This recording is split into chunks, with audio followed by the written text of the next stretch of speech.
My name's Regan. I work for Anthony J. Lyon, Detective Bureau. They call me the Lion's Eye.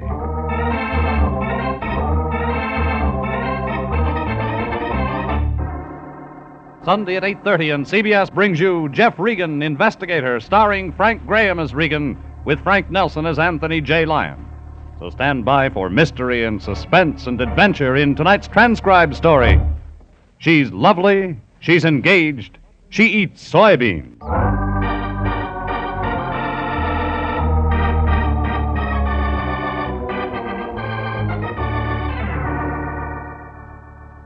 This one revolved around a beauty. The kind that drives some men mad, some to murder. Her name, last week, was Miss Fireworks on the 4th, but she didn't have to worry about catching on fire. Everything was insured. But there was somebody that didn't like her in a bathing suit, and a big guy that shot skeet and never missed. But once. I got a call from my boss, the Lion, last Wednesday morning before breakfast. Said he had to see me right away. When I got down to the Detective Bureau, the Lion was chewing slowly and holding a picture, Jeffrey. A photograph, to be exact. Chewing your cud, Lion? Wheat kernels, Jeffrey. Sunny fruit of Mother Earth. I saved some for your breakfast. Where's the marmalade? Don't scoff, my boy. These golden grains of patented wheat. Who's got a patent on wheat? Steve Albright. And this isn't just any wheat. It's grown only in a sun-splashed acre of alluvial soil, watered by a gushing spring of, have a kernel, Jeffrey. Thanks. It's the new miracle health food, my boy. If you're heavy, it slims you. If you're lean, it builds you up. And you need only 10 kernels a day. Here, have another. The picture, Fatso. Yes, the picture. Well, look what the wheat has done for this girl, Jeffrey. Wrong side up. Yeah? Oh, yes. Bathing beauty. Yeah, professional, my boy. It travels around the country doing This. Yes. But there's trouble afoot, Jeffrey. This lovely girl is in some sort of danger. What kind? That's your job, my boy. You must find out. Our retainer of $150 says you do. Who's Steve Albright? Her manager. He left me these pictures of the girl, and when I asked how she managed to keep her figure... He produced a sack of wheat and said, chew slowly. Something like that. What's the girl's name? Name? I guess I forgot to ask. You're right. Doesn't make any matter. Where do I find the Steve Albright? Yeah, I have the address right here. Oh, you're improving. Here it is. Now give me back my picture and get right out there. Mr. Albright said this girl is a very valuable property.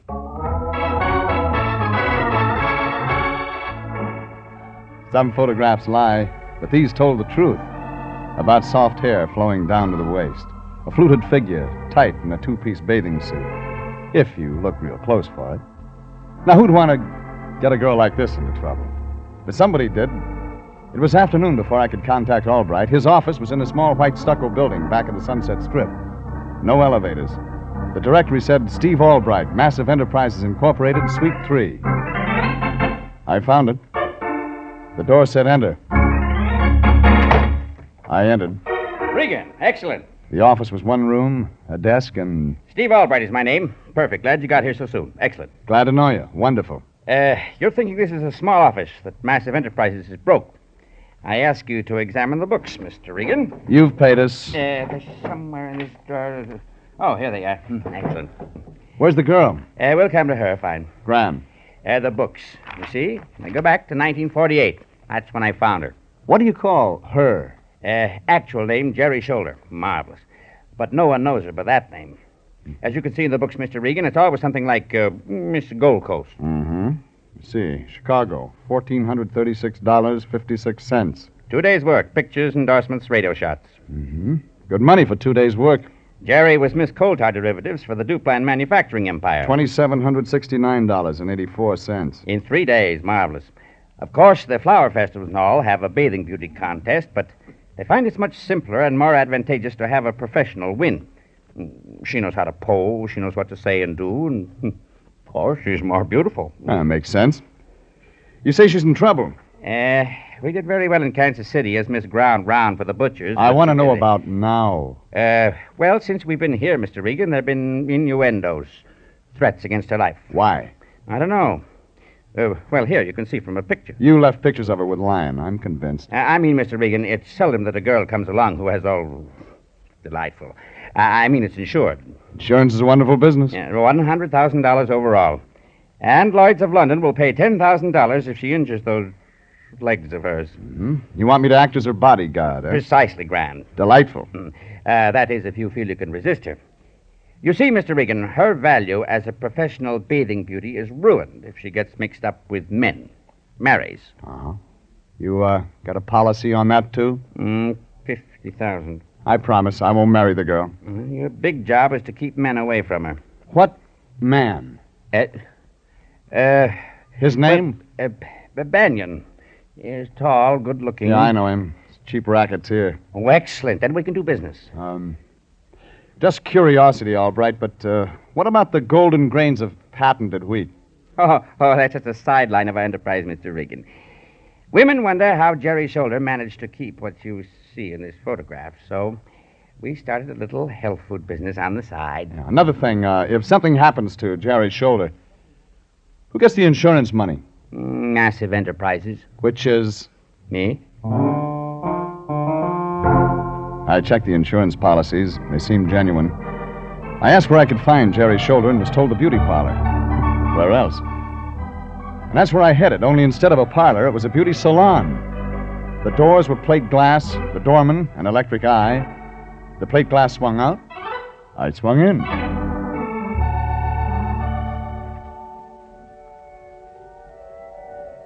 I sank into the deep rug like it was something alive. The place was wired for music. There were flowers and a statue of Aphrodite, life-size, standing in the fountain. The official greeter was Trey Chick in ascot tie and cutaway pants. What's it of you, Mac? He said, noticing my glance. You maybe want your hair done? If you don't mind my asking, why are you working here? The slick dames gotta get their kicks. I remind them of Humphrey Bogart. Oh, yeah, sure. Well, now, Humph, could you tell me... My name is Mungo. Who was that? Just a dame getting beautiful. You was Aston? I'm looking for a girl named Jerry Shoulder. All right, wise gang. In here. Mr. Banyan will want to talk to you. The big guy rammed his shoulder into my stomach, then grabbed my arm and twisted it behind my back. He opened a door and shoved me into a room. He locked the door from the outside. There was another door, and it was locked, too. I looked around the room. It was like a medieval torture chamber. Weird racks and iron maidens connected to steam pipes. Metal rollers and headless horses. All to change nature's idea of what a woman should look like. I tried the door again. This time it opened. Only someone was coming in. She was young. She was lovely. She wore a bathing suit. Tall, deeply tanned brunette, moving easily toward me on calendar legs. You want to see me? There's more? I'm Jerry Shoulder. I thought maybe. I don't get to meet men. I'm sorry you caught me looking like this. It's all right. You see, I just had my hair done and had to wrap it in a towel. Oh, yeah. Mungo tried to keep me out of here, but I persuaded him to let me come in. You wanted me for something? I'm your new bodyguard, lady. Steve's starting that again. He doesn't want you to get into trouble. Oh, you wouldn't let anything happen to me, would you, Mr. Regan? Oh, Mr. Regan, the lion's eye. Oh, I've heard of you. I've heard you're very good. On some things. Well, you mustn't pay too much attention to my manager, Your Mr. manager Regan. says you've been threatened. Oh, there must be some mistake. I've never been threatened in my life. Oh, pardon me while I climb up on my horse. Huh? Oh. There. Yeah. No, don't leave, Mr. Regan. Stay right here. It's time for my exercise. Do you have any idea who might want to do you bodily harm? I just love exercise, Mr. Regan. Yeah, sure. Could it be a man named Banyan? Mr. Regan, you've got to help me get out of this place. You man, come here. There was a woman standing in the doorway. There was a gun in her hand. I know how to use this. Get away from her. She motioned me toward the door. I obliged. Then we were in the hall, and I noticed the woman was holding the gun awkwardly. The safety was on. You men are all alike. Yeah, they tell me. Now, give me the gun. You stay away from Jerry. The gun.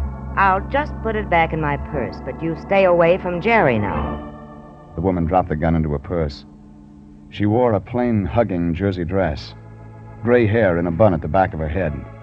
The kind of a woman you see in bars. Late. Alone. We've got to keep men away from Jerry. I'm sorry if I frightened you. Don't tell me you're a private eye. Oh, I'm Martha, Jerry's wardrobe mistress.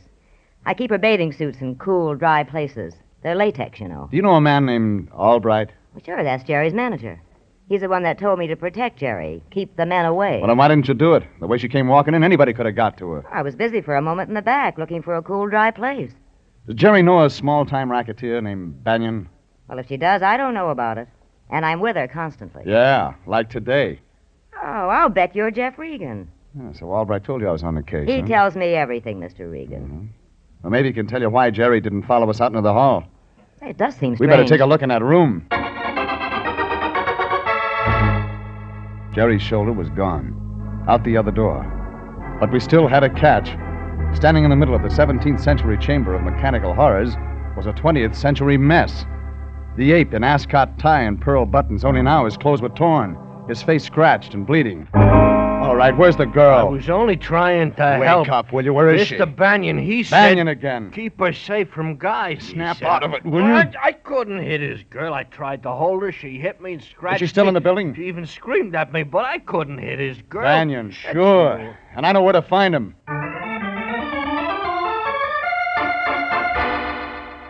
Banyan operated out of the 7 Club, but when I checked, he wasn't there. I finally caught up with him outside of town, in a spot hidden from the highway. A country club. A gambling joint that featured bare-knuckle bouts, cockfighting, and now, Banyan, with a shotgun in his hands, shooting skeet. Pull! Dead duck. Nice shooting, Banyan. Talking to yourself, Banyan? Huh? Oh, Regan. Shooting clay pigeons a little out of your line, isn't it, Banyan? Clay pigeons? You never know which way they'll fly. Sharpens the eye. Pull. Yeah. Makes it easy when you're trying for a larger target. Nice spot you got here. Doesn't belong to me if that's what you're after. No. The way I read it, brand new beauty parlor belongs to you. Likewise, a guy named Mungo. That's your new front. Regan, it's a salon. Oh, yeah, I thought. What I'm after, Banyan, is a girl named Jerry Shoulder. Never heard of her. Beautiful, isn't she? Very. Look, I'm playing for keeps. Oh? You won't mind if I just slip a few more shells into my shotgun. Just remember, I don't scare. Oh, I'd almost forgotten. Open up, Banyan. Jerry Shoulder.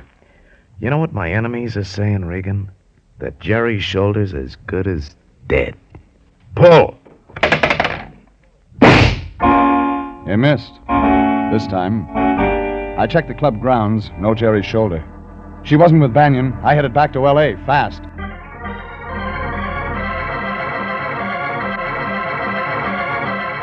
It was late when I reached L.A. I had to get the line. I phoned him at his apartment. Nobody home. I called again 15 minutes later. Still no answer. I was getting worried. I went to his apartment. He wasn't there. I checked with the janitor. He told me the line was on the roof. That's where I found him. In bed. Lion. Hey, Lion. Lion Detective. Oh, it's you, Jeffrey. Why the Boy Scouting on the roof? I'm sleeping in nature's own clean, sweet air. Ah! My boy.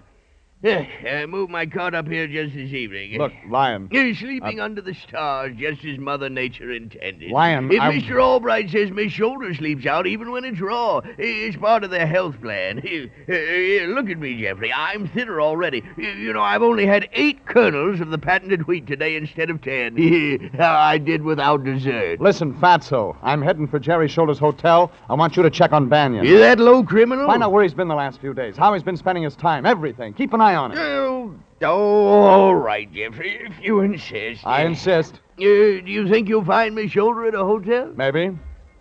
If she's alive.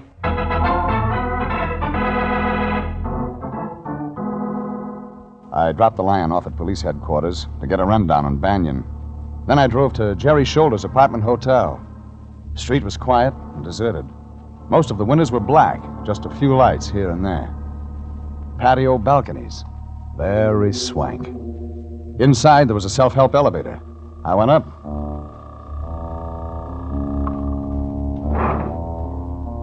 The elevator opened onto a long corridor, a small night light down at the end. The room was 306. I was almost at the door when the door banged open, and coming at me fast was that mug from the beauty parlor, Mungo. Get out of my way! No, brother, not this time. It's my fist found his stomach as soft as pie. He doubled and fell. I jumped over him and ran into the apartment. The lights were on. The living room was empty. I tried the bedroom. The light was on in there, too, glaring white on what I didn't want to see. There was a body lying across the bed. Not Jerry's shoulder. A man's body, a bullet through his chest. The dead man was Steve Albright. The ripped sheet that covered him was stained purple.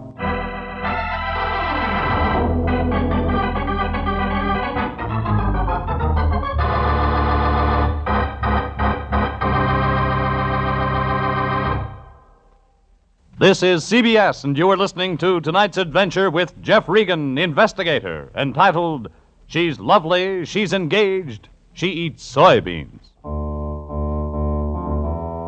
Steve Albright was dead in Jerry Shoulder's apartment, a bullet hole in his chest, and what looked like purple acid burns through the bedclothes. I'd caught Mungo, the well-dressed ape from the beauty parlor, coming out of the apartment door, and I knew that Mungo worked for Banyan, the racketeer. Albright had hired me as Jerry Shoulder's bodyguard. He'd have done better to have hired me as his. I called Candid at Homicide. Now, the police photographers were gone. We were waiting for the coroner. Candid sitting on the bed next to Albright's body. Candid was eating Fig Newtons. Well, I'm glad you held on to Mungo, Regan. You think he did it, Candid? Open and shut case. You know, Jerry Shoulder was insured, but plenty. Yeah, you said. I called the night number of the insurance company right after I called you, Candid. They said all their policies were in effect but one. You know which one? I'm not interested, Regan. I've got the killer. It was the one that would have paid off to Albright. The deceased. If Jerry had married. That policy lapsed a month ago. Well, my insurance is always lapsing. Yeah, well, this one lapsed because Albright married Jerry Shoulder himself. What? The company wouldn't pay on that. And Albright couldn't let it out because there's no such thing as a married bathing beauty. So Mungo was nuts about the dame. She gives him the come on. He finds out about her being married, comes up here and... And? Have a Fig Newton, Regan. They're real fresh. And? Well, he was going to kill the girl, like they all do, Regan. You know that. But Mungo gets real mad when he finds her husband in her bed, and he knocks him off. Mungo denies it. They all do, Regan. You know, Candid, the way the bullet entered, looks like it was a hurry-up job. So Mungo was nervous. You know Mungo worked for Banyan. We've got the killer. Mind if I, turn out these lights? Hey, now, wait a... Regan, I can't see. Yeah, it's kind of dark in here. Regan, where are you? I feel something moving. There's a dead guy in here, Regan. Give your eyes a chance to get used to the dark. Oh, gee, turn the light on. Huh? Barely make out the figure on the bed. In the name of the law, Regan. Okay, Candid. I've got all I need here.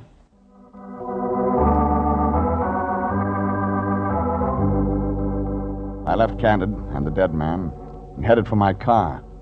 But I saw something across the street that stopped me. A long black convertible with the top up. Over the wheel, I could see a face. Banyan. I ran across the street, grabbed the door handle just as the car started to move, opened it, and pulled the handbrake. Take it easy, Regan. You're liable to get hurt. Are you waiting for someone, Banyan? What I do's my business. Been up to Jerry's apartment tonight, Banyan? Cops having a ball over there, Regan? Yeah, a real party. They're serving refreshments. Fig Newtons. I stopped laughing in 29. Maybe you've been in the building. Just got out. You were leaving without saying goodbye. Where's Jerry's shoulder, Regan?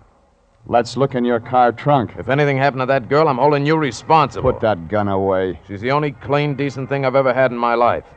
Something a peeper like you wouldn't understand. Try me. Jerry's shoulder and I are engaged to be married. You'll have to stand in line. Yeah? Quitting the racket. Sure, at first I was just playing around with Jerry, but then I found she was Different. a decent dame. You've known Jerry's shoulder how long, Banyan? 3 weeks? Ever since she's been in town. Yeah, maybe 3 weeks. How'd you meet her? I answered a lonely heart's ad. Look, Banyan, I know you started that beauty shop front so you could meet Jerry there. Or have her brought there so you could be nearer. Oh, let's stop fishing. Sorry, time's running out, Banyan. I gotta give it to you straight. Jerry Shoulder was married to Steve Albright. What? Why, you lying. Somebody's been killed in Jerry Shoulder's bed, and it looks like it might be a hubby. Maybe you better go take a look. Banyan ran upstairs, but I didn't have time to wait for his reaction. I had an appointment at Massive Enterprises.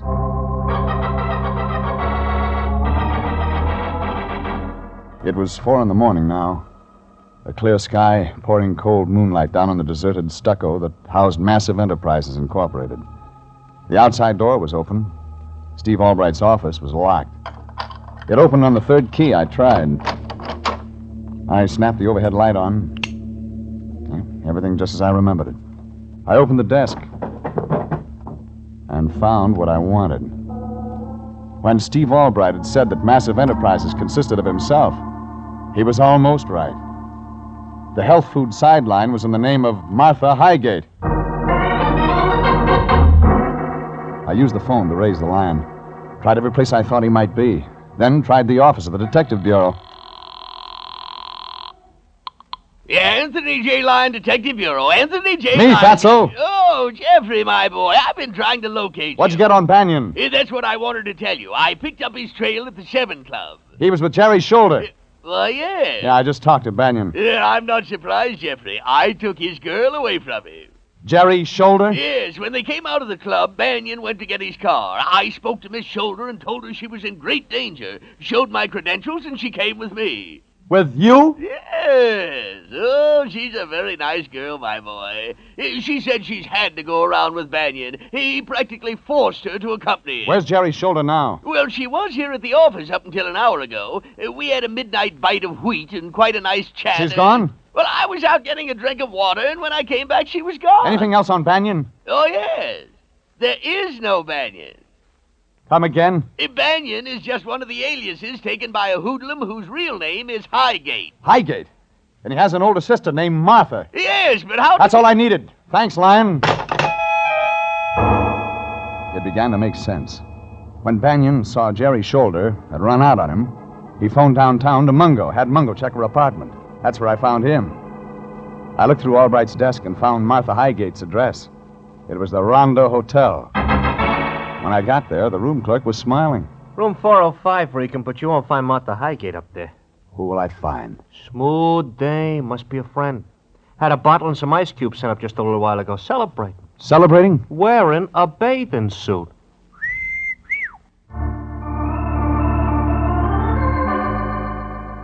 I went upstairs and knocked on the door. I waited. Then I felt the knob turn in my hand. The door opened. And there, in a tight-fitting bathing suit, stood... Oh, come in, Mr. Regan. Hey, wait a minute. You're not Jerry Shoulder. Come in, Mr. Regan. The room was dim, in pink light. There was a rosy globe hanging down from the ceiling. A phonograph was playing. And the woman was the bathing beauty's wardrobe mistress, Martha Highgate. Drink, Mr. Regan. No thanks, lady. Oh, don't you like me? Just a little.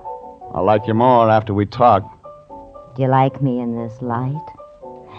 See, I've kept my figure young, Mr. Regan. You can't cheat Father Time with a pink light, lady.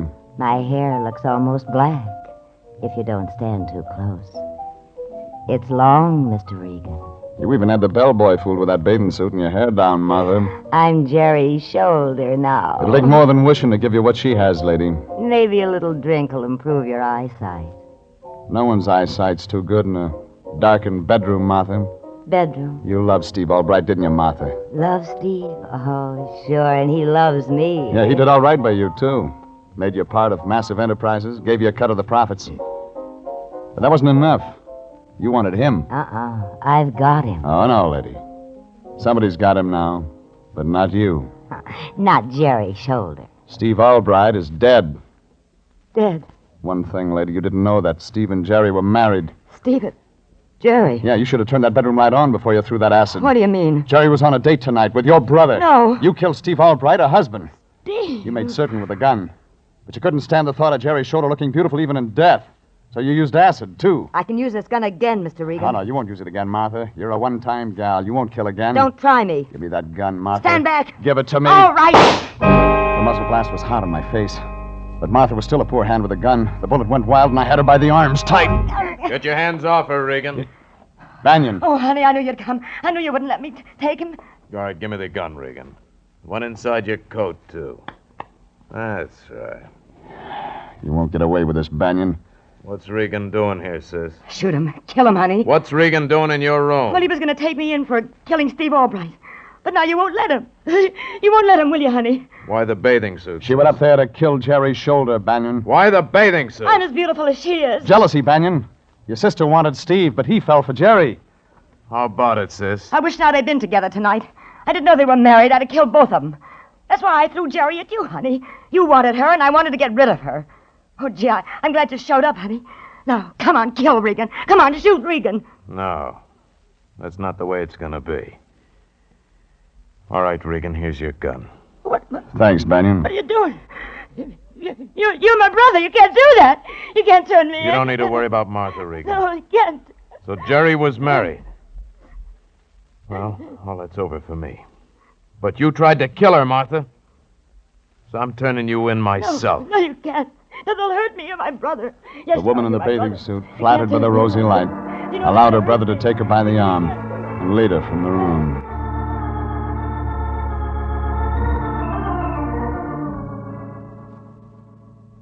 Banyan delivered his sister to Candid down at Homicide. But to make sure, I followed Banyan's car all the way. Too bad about Banyan. Jerry was the only good thing that ever happened to him in his life. But it happened too late. Anyway, Candid finally found the scared Jerry shoulder, released Banyan's sidekick, Mungo, and that put a period. It was 10 in the morning when I checked in at the office. The lion was singing. There was a boy, a very strange, enchanted Oh, boy. nature boy. Oh, Jeffrey. Still packing away the wheat, Fatso? Oh, yes. Notice how much weight I've lost already, my boy. You know, this morning I saw my cheekbones for the first time in years. Oh, eyes sunken, color gray. Jeffrey, I've never felt so healthy. I've been eating nothing but golden grains of patented wheat. Patented. Patented. You know, Miss Shoulder eats nothing but health foods, Jeffrey. Last night she recommended a health food restaurant where we might have lunch. The Grated Garbanzo Grotto. Fine. It serves nothing but the finest dried soybeans. Good. Yes. Raw cabbage. Delicious. Delicious. Choice beech bark. Yummy. Yummy. Yeah, I knew you weren't touching any other kind of food. Oh, health foods, Jeffrey. Nature's boon to mankind. That's why I turned down the invitation for you. Moated mango. Invitation? What invitation? Of course, I'm going. You're going where? Candid's barbecue out at his place. You were invited, but I knew you wouldn't be interested. Barbecue? No, you wouldn't want hot buttered corn. Corn? Rich Caesar salad. Salad? Mounds of golden brown French fried potatoes. Oh! Steaks 4 inches thick. So long, Lion. Jeffrey, wait for me!